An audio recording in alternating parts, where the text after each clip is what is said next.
오늘의 말씀 마태복음 2장 1절에서 12절 말씀입니다. 헤로드 왕 때에 예수께서 유대 베들레헴에서 나시매 동방으로부터 박사들이 예루살렘에 이르러 유대인의 왕으로 나시니가 어디 계시냐? 우리가 동방에서 그의 별을 보고 그에게 경배하러 왔노라. 헤로드 왕과 온 예루살렘이 듣고 소동한지라. 왕이 모든 대제사장과 백성의 서기관들을 모아 그리스도가 어디서 나겠느냐 물으니 유대 베들레헴이오니 이는 선지자로 이렇게 기록된 바. 또 유대 땅 베들레헴아, 너는 유대 고을 중에서 가장 작지 아니하도다. 내게서 한 다스리는 자가 나와서 내 백성 이스라엘의 목자가 되리라 하였음이니이다. 이에 헤롯이 가만히 박사들을 불러 별이 나타난 때를 자세히 묻고 베들레헴으로 보내며 이르되 가서 아기에 대하여 자세히 알아보고 찾거든 내게 고하여 나도 가서 그에게 경배하게 하라. 박사들이 왕의 말을 듣고 갈새 동방에서 보던 그 별이 문득 앞서 인도하여 가다가 아기 있는 곳 위에 머물러 서 있는지라. 그들이 별을 보고 매우 크게 기뻐하더라. 집에 들어가 아기와 그의 어머니 마리아가 함께 있는 것을 보고 엎드려 아기께 경배하고 보배합을 열어 황금과 유향과 모약을 예물로 드리니라. 그들은 꿈에 헤롯에게로 돌아가지 말라 지시하심을 받아 다른 길로 고국에 돌아가니라. 오늘 본문에서는 유대 베들레헴에서 예수님이 탄생하셨을 때 일어난 일들을 다루고 있습니다. 특별히 예수님의 탄생에 관한 여러 사람들의 각기 다른 반응을 보여줍니다. 먼저 동방 박사들입니다.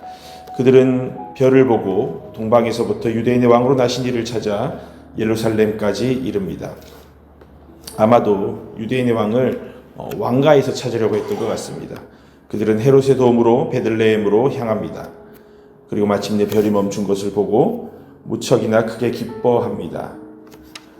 별이 멈춘 곳 그 집에 들어가 아기와 어머니 마리아가 함께 있는 것을 보고 엎드려 아기께 경배했습니다. 보배합을 열어 그들이 동방에서부터 유대까지 가지고 온 그 황금과 유향과 모략을 예물로 드립니다. 그리고 꿈에 헤롯에게로 돌아가지 말라고 지시하심을 받아 다른 길로 자기 나라로 돌아갑니다. 우리는 예수님을 어떤 분으로 모시고 있습니까? 예수님께 경배하기 위해 수천 킬로미터의 여행길도 마다하지 않은 동방 박사들처럼 예수님을 섬기기 위해 우리의 수고를 아끼지 않고 있습니까? 우리는 예수님께 무엇을 드릴 수 있을까요? 내게 있는 귀한 것이 무엇인지 찾아보고 그것을 주님께 내어드리고 정성을 다해 주님을 예배하는 우리의 삶이 되기를 원합니다. 두 번째로는 대제사장과 서기관들입니다. 그들은 메시아가 어디서 태어날지 정확한 성경 지식을 가지고 있었습니다. 미가 선지자가 예언한 대로 베들레헴에서 통치자가 나와서 이스라엘의 목자가 되어 다스릴 것을 알고 있었습니다. 하지만 그들은 유대인의 왕을 찾아왔다는 동방 박사들의 말에 헤롯과 온 예루살렘이 소동했는데도 불구하고 전혀 움직이지 않습니다.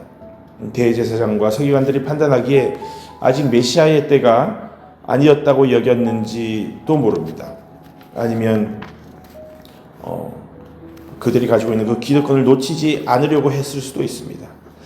하지만 동방 박사들이 그렇게 주장하고 온 성이 소동했는데도 불구하고 그것이 사실인지 확인조차 해보지 않았다는 사실에서 그들의 지식은 행동으로 이어지지 않는 죽은 지식이었습니다. 사랑하는 사도교회 성도 여러분, 우리는 하나님의 말씀을 얼마나 신뢰하고 있습니까? 그 말씀에 어떻게 순종하고 있습니까? 우리가 하나님 말씀 배우는 것은 그냥 알고 만족하기 위해서는 아닙니다. 행동으로 실천하고 그 말씀에 순종하며 살기 위함입니다. 오늘 본문의 대제사장과 서기관들처럼 말씀에 대한 지식은 있으나 행하지 않는 불신앙을 버리고 동방 박사들처럼 작은 깨달음에도 하나님 말씀에 순종하는 우리의 믿음이 되기를 원합니다. 마지막으로 헤롯입니다. 그는 당시 유대를 다스리던 왕이었습니다. 그래서 유대인의 왕으로 태어난 이에게 경배하러 왔다는 그 동방 박사들의 말에 매우 당황했습니다. 그 당시 유대인의 왕이라는 표현은 메시아를 가리키는 다른 호칭이기도 했습니다. 그래서 그는 대제사장과 서기관들을 불러 그리스도가 어디서 태어날지에 대해 묻고 베들레헴이라는 사실을 알아냅니다. 박사들을 불러서 별이 나타난 때를 자세히 캐묻고 아기를 찾거든 알려달라고 합니다. 박사들에게는 자신도 아기에게 경배하겠다고 했지만 사실 그에게는 유대인의 왕 메시아를 반갑게 맞으려는 생각 따위는 전혀 없었습니다. 왜냐하면 메시아가 태어나면 그 이름 그대로 유대인의 왕이 될 것이고 자신의 왕권이 위험해지기 때문입니다. 사랑하는 사도교회 성도 여러분, 우리는 예수님이 나의 왕으로 오셨다는 소식에 어떻게 반응하고 있습니까? 예수님을 반갑게 맞으십니까? 아니면 예수님이 왕이 되시면 내가 내려야 할 곳들이 생각나서 전전긍긍하시진 않습니까? 예수님을 위해 버려야 할 세상의 것들이 아까워서 예수님을 나의 왕으로 모시지 못하고 내가 지금까지 왕 노릇하는 모습은 없는지 우리 삶을 돌아보기 원합니다. 그리하여 나의 왕됨을 내려놓고 왕으로 오신 예수님을 기쁨으로 맞아 삶의 중심으로 모셔드려 섬기는 우리 모두가 되기를 원합니다.